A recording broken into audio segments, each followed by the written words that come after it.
Are Capitol officers intimidating January 6 dissidents? And when I use that term January 6 dissidents, I don't mean the people who were actively involved in the riot that went on January 6. As far as we know, the vast majority of them have either been questioned or arrested, and if you want more information on what's happened to them specifically, you can go and take a look at my premium video, What Happened to the January 6th Rioters. That's on premium content on the website. But no, this is actually looking into some of the Republican congressmen and other representatives who've been saying some things about January 6th that the establishment aren't particularly happy with. So the main culprit recently has been Congressman Troy Nehls, who I'd not really heard of before this. Nor me. But he is a Republican congressman for Texas, and he just yesterday, or just this morning, or I think it was yesterday, put out this Twitter thread talking about how the Capitol Police seem to, as far as he can tell, be taking some rather shady steps into looking into him. So let's just take a look through this thread before we go any further, just so we've got the context. So here he starts with breaking. The Capitol Police Intelligence Division investigated my office illegally, and one of my staff has caught them in the act. So if we keep scrolling down just so we can take a look at this full thing. On November 20th, 2021, Capitol Police entered my office without my knowledge and photographed confidential legislative products protected by the Speech and Debate Clause enshrined in the Constitution, Article 1, Section 6. 2 days later, on Monday, November 22nd, 2021, Thanksgiving week, 3 intelligence officers attempted to enter my office while the House was in recess. Upon discovering a member of my staff, special agents dressed like construction workers began to question him as to the contents of a photograph taken illegally 2 days earlier. And he asked the Capitol Police, saying, never informed myself or senior level staff of the investigation, and the reasons are clear. They had no authority to photograph my office, let alone investigate myself or members of my staff, so why is the Capitol Police leadership maliciously investigating me in an attempt to destroy me and my character? Maybe it's because I've been a vocal critic of Nancy Pelosi, the January 6th committee, and Capitol Police leadership about their handling of January 6th, the death of Ashley Babbitt, and the subsequent sham investigation. So you can tell just from that last statement there. Oh, apparently my shirt is rubbing the microphone. Apologies to everyone who may have found that a bit distracting. But yeah, so you can see from that he's not been saying the kindest things about those involved in the investigation into January 6th. Raising skepticism. And it seems as though this is just speculation. These are claims and allegations made on his part, but if we were to take them at face value, it seems as though some people within the establishment might be taking steps to intimidate or frame him for something. Yeah, I can't think of why else they would do this. Yeah, it seems very strange behaviour. But before we actually go into how the Capitol Police responded, let's take a little bit of a look into Nehls and how it was that he was involved with January 6th when it happened. So we've got a Fox News article here reflecting on protecting the House chamber on January 6th with makeshift weapon. I refused to leave. So if we scroll down here, just a bit further down so we can see some of the images in here, John. Just a bit further down. Here we go. You can see in blue, that is Troy Nehls, right. Which means that unlike AOC, we actually have confirmed photographic evidence that he was at the Capitol building. I almost called it the Parliament building. Yeah. He was at the Capitol building when the riot was taking place. So we can kind of take his word for what was said. An actual witness. Yes, this isn't just him posting an Instagram story crying about some security guard trying to find him and taking the whole situation the wrong way. So in this article, Nehls said that he heard a gunshot in the Speaker's lobby just outside the House chamber door. He believes that that was the shot fired by Lieutenant Michael Byrd that killed Ashley Babbitt, the 35-year-old Californian woman and U.S. Air Force veteran. Before this, he had been in the main chamber of the building, I believe, when they'd barricaded, and when he heard that there was gunshots and other such things going off, he rushed to try and protect the police officers and defend the barricades that were being put up just in case. Babbitt had tried to climb through one of the doors where the glass was broken when the shot was fired, according to the Justice Department. As a former law enforcement officer, Nehls had high praise for the rank-and-file officers who were protecting the Capitol that day, and he says that the protesters who committed acts of violence against them belong in prison. But he strongly disagrees with the decision to clear Byrd of any wrongdoing in the shooting of Babbitt. Nehls said that the shooting was unjustified. Babbitt didn't even see him there, Nehls said, Ashley Babbitt didn't even know that there was a gun being drawn at her. She would never have jumped through that damn window if she would have known that. Ashley Babbitt was murdered that day. So very strong words coming from him, not the sort of thing the establishment likes to hear certainly not. when they cleared Byrd of any wrongdoing, as is stated in there. And he's also gone on to make further statements on the January 6th anniversary this year in 2022, where he released this statement. It was the first event of its kind in American history and a black eye for the country, for the American people. It should never have happened. The intelligence reports were there, and Capitol leadership chose not to act on them. Nancy Pelosi had every chance to impartially investigate the security failures of that day, but she didn't. Instead, she used the hyper-partisan January 6th Commission as a weapon against President Trump and chose to take no responsibility for her failures to protect the Capitol grounds. 1 year earlier, there are still many questions to be answered. Why did the Capitol Police not act on their intelligence findings on the days leading up to January 6th?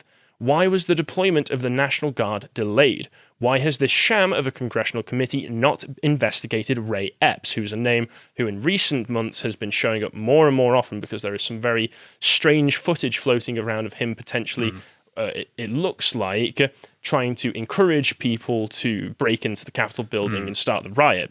I remain committed to uncovering the failures of January 6th and will do everything in my power from ever happening again. So you can tell from here and the language previously used that he's not someone that the Democrats could accuse of being pro-rioters. Not the way that they've tried to smear Ted Cruz as potentially having helped start the riot, although I'm sure they would probably just say that by his virtue of being a Republican, that he was helping to stoke the flames of hatred. Yeah, but there's absolutely no sign of an endorsement here. The wrongdoing can only be by deduction that he pointed the finger at something that Nancy Pelosi could have done better.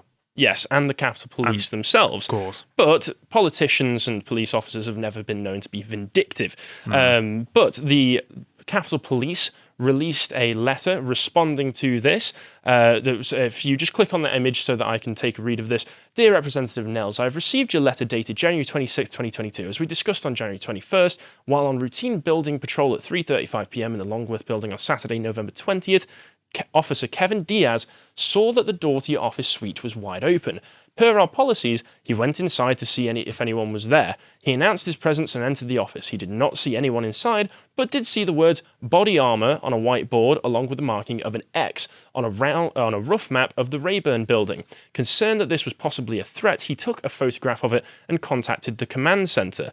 The matter was then referred to special agents in our Protective Services Bureau.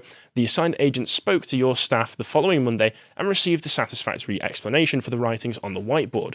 The matter was then closed and no further action was taken by the department. So, a reasonable enough statement, even though the actual scenario it's describing seems perhaps a bit far-fetched if you're a bit more suspicious mind than I am. Yes. But what we've got here appears to be a he said, they said, sort of, he said, she said sort of situation where, well, we've got Nehls on one hand saying one thing and then the police on the other hand saying another thing. They did release another further statement just reinforcing what they'd said there, saying the United States, if you want to move along just so we've got that up, the United States Capitol Police is sworn to protect members of Congress. If a member's office is left open and unsecured without anyone inside the office, USCP officers are directed to document that and secure the office to ensure nobody can wander in, steal, or do anything else nefarious, which is reasonable. But at the same time, seeing a whiteboard printed with some stuff saying on it saying body armor X and then taking photographs of it could be seen as potentially, you could say it's... And from this description, that there isn't any kind of declaration that they should be as inquisitive as that officer clearly was.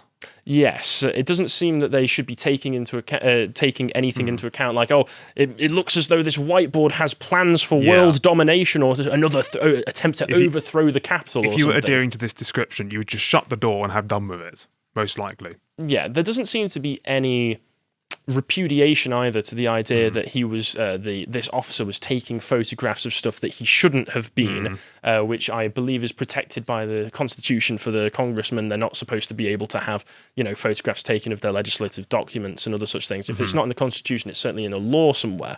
And Nehls has responded to this just basically saying, if you want to click on this, John, The chief manager's statement is a mischaracterization of the events, omits key details, and fails to respond to the most troubling actions of his department.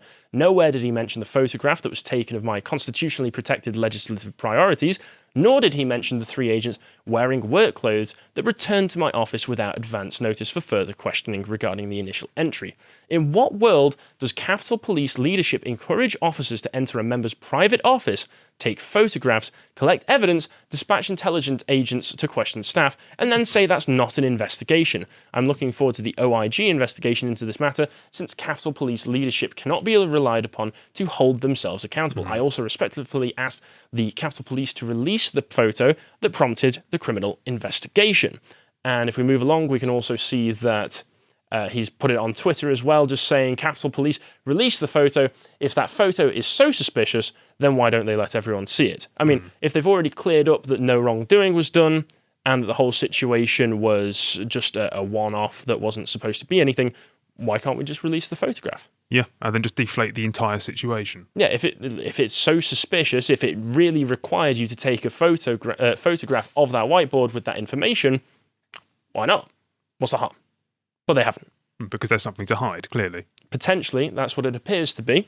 And if we move along again, we can see that he has appeared on Tucker Carlson recently to discuss the situation. Tucker Carlson, of course, being somebody who has also had his issues with how January 6th was investigated, his issues with the events leading up to January 6th, and his own criticisms of the investigation into people like Ray Epps, and has not been particularly quiet about it. He has had multiple segments on his show in the past talking about his issues with the investigation, what he thinks might have been the real cause of the investigation, potential FBI involvement, although once again, we're just reporting on all of this, we're not making any claims or statements ourselves, but as a result of this, Tucker in the past year seems to have been on the foul side of some investigations himself, where the NSA leaked his private emails to use as leverage against him. So he went on to a television show and said, I learned that, and this is going to come out soon, that the NSA leaked the contents of my email to journalists in an effort to discredit me. I know because I got a call from one of them saying, oh, this is what your email was about. I got a call before air, like 7:15, from a journalist I know, and like not many left, but I do like this person. And he repeated back to me what's in my email. He got it because the NSA had leaked it. The NSA did not immediately respond to a message Wednesday seeking its reaction to Carlson's most recent accusation.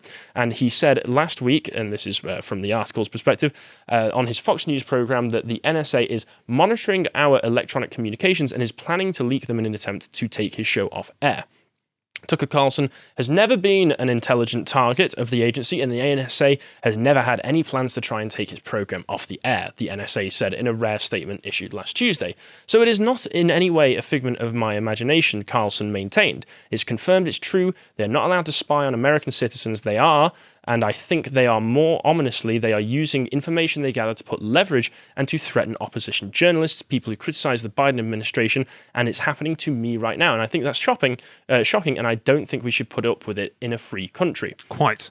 And the other interesting thing is this, because I looked into it a little bit further, I do believe that eventually the NSA maybe didn't cop out to having released or hacked into his emails, but they did cop out to the fact that they had uncovered his name in certain documentation, which from what I'm aware is not something that they are supposed to do. No, and it's still pretty cynical. Yes, it's still very cynical and does hint at the fact that they may have been looking into him somewhere down the line in a way that he describes. So, and the final thing for here is that Republican senators in general have been demanding that leadership at the Capitol Police be investigated for monitoring citizens. So several Republicans signed a letter to House Speaker Nancy Pelosi and Committee on House Administration Chairwoman Zoe Lofgren, calling on them to investigate the reports of Capitol Police monitoring lawmakers and citizens. Representative Andy Biggs, a Republican, led the letter exclusively obtained by Fox News Digital with 33 of his GOP colleagues to Pelosi and Lofgren regarding reports that the Capitol Police have dug into the backgrounds of people who met with lawmakers. Recent reports state that the Capitol Police are surveilling members of Congress, congressional staff, and their Capitol visitors. Biggs told Fox News, if those reports are true, that the Capitol Police Force is actively looking for and reviewing private information, then this is a gross violation of American civil liberties and an abuse of power. Absolutely. I'm calling on Speaker Pelosi and Chairwoman Lofgren to do what is best for the American people and look into this troubling report. The letter points to an explosive Politico report stating that the Capitol Police reportedly oh my goodness, I apologize for my lack of tact there, saying that the Capitol Police reportedly were monitoring members of Congress, their staff, constituents, and supporters, raises serious constitutional concerns. The Republicans wrote that the report revealed the Capitol Police were also monitoring the online activity of congressional staff and individuals who meet with members of Congress, and that the force is reviewing property tax information to learn the owners of the building where the meetings taking place. To learn the owners of the buildings where the meetings were taking place, as well as reviewing online information to determine if any of the meeting attendees have contacts with foreign nationalists. So it does all sound Nationals. a little... nationals. God, I'm really... I know Callum's not in, but he might as well be right now. Apologies. Additionally, Capitol Police were directed to look for information on donors and staff that would cast a member in a negative light, the letter reads. If true, these allegations are serious violations of American civil rights and civil liberties. Our constituents have the right to petition Congress, and they should be able to exercise this right without fear that the Capitol Police will scrutinize their property taxes, social media, or relationships. The lawmakers said that the report also leaves many serious questions unanswered, such as if the Capitol Police routinely looks into the backgrounds of Americans meeting with lawmakers, or if the investigating has been done with the knowledge and approval of the lawmaker they're meeting with. So all of this is pretty serious allegations, really and damning. it all comes up to sum up to lead to quite a picture, along with Nehls' allegations, alongside Tucker Carlson's allegations, that the American government or certain institutions within the American government seem to be overstepping the boundaries a little bit, and like they say, violating people's civil liberties and civil rights, which is definitely worth looking into. This is pretty Soviet-level encroachment, isn't it? Yes, if you're meeting with somebody, we need to look into every aspect of their background just to make sure they're not a dissident. Just remember, Tucker, you did not see graphite. So we know that Nehls was there at January 6th. We know that he was actively supporting the police officers, unlike so many of the defund the police politicians who came out afterwards and praised them as defending democracy. And we know that he's asking all of the questions that the establishment don't like. And we also know that they seem to be looking into all of the people who may be meeting with these kinds of representatives. So that's the story for now, and we'll see how that goes. But I don't think it paints a pretty picture of American politics. No, it does not. It's very, very damning. And a part of me hopes that this really isn't true, but I'm afraid to say it's not looking good for the Democrats, is it? I wouldn't put it past them. The Democrats are slimy. I think is a mild way of putting it. If you enjoyed that segment from the podcast The Lotus Eaters, you can go to lotuseaters.com to support us. We don't have any corporate sponsorship or anything like that, so all of our revenue comes from you guys subscribing and checking out our premium content, like this premium video. What did, don't even know if I'm allowed to say, the anti-vaxxers get right, but where we look into, well, what was said, what was deemed as anti-vax propaganda, and what turned out to be true. And if you want to congratulate Thomas for doing such a fine job on that, you can @ him on Getter at Thomas Dowling. Thanks very much.